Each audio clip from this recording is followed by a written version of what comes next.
Hey folks, how you all doing? So a week and a half ago, 2 weeks ago, WHAM had their 2 studio albums reissued. That's fantastic. Their debut album and Make It Big, their second and final album. I think they've been reissued for the 40th anniversary of the release of their second and final studio album. Both albums come in black vinyl, plus there's also a limited edition coloured vinyl. So I ended up getting these for Lynn, both of these, as just a gift. She buys me a lot of stuff when she sees it on the internet, so I thought I would pre-order this before it got released, and on the coloured vinyl.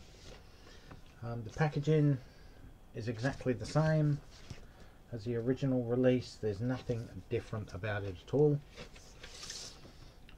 The only thing is you got this transparent red vinyl.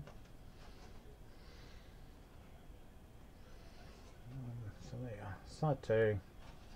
Should have done side 1 first, I guess. So it's fantastic. I was never a fan of WHAM when their first album came out. Lynn's never had this album, so this is good for her as well. She owns everything by George Michael except for this album. Yeah, I just didn't like WHAM rap, I didn't like Bad Boys, I didn't like Young Guns, and I certainly didn't like Club Tropicana. It wasn't until their second album that I actually fell in love with this band.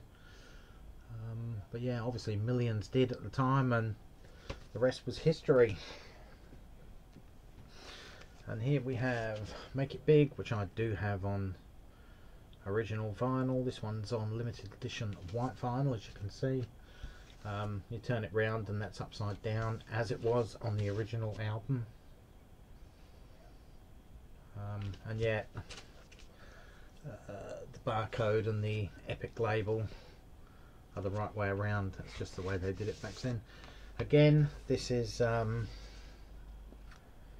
exactly like the original release, the same insert.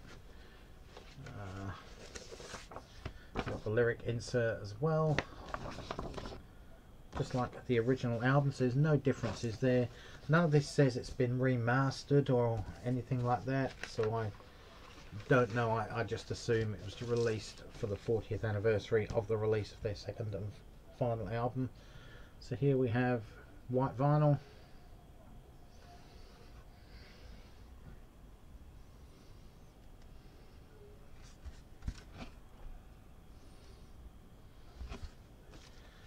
I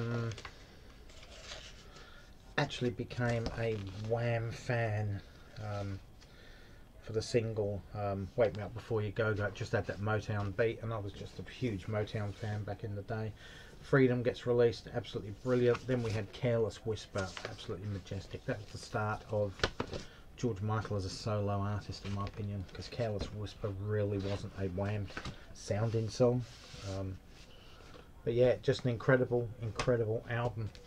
I'm not saying it's one of the greatest albums of the 1980s, but it's a really good album. It's a great stepping stone to what would come a couple of years later with his George Michael's debut solo album, Faith, which was absolutely incredible in my opinion. So there you have it, folks. That's the limited edition red vinyl of WHAM's fantastic, and the limited edition white vinyl of their second and final album, Make It Big. Let me know in the comments section below, what do you think of both these albums? Are you a fan of George Michael? Are you a fan of WHAM? Some people like George Michael, but not the poppy teenage pop of WHAM. Anyway guys, thanks for watching. Stay safe, take care. All for now. Catch you around, and bye folks.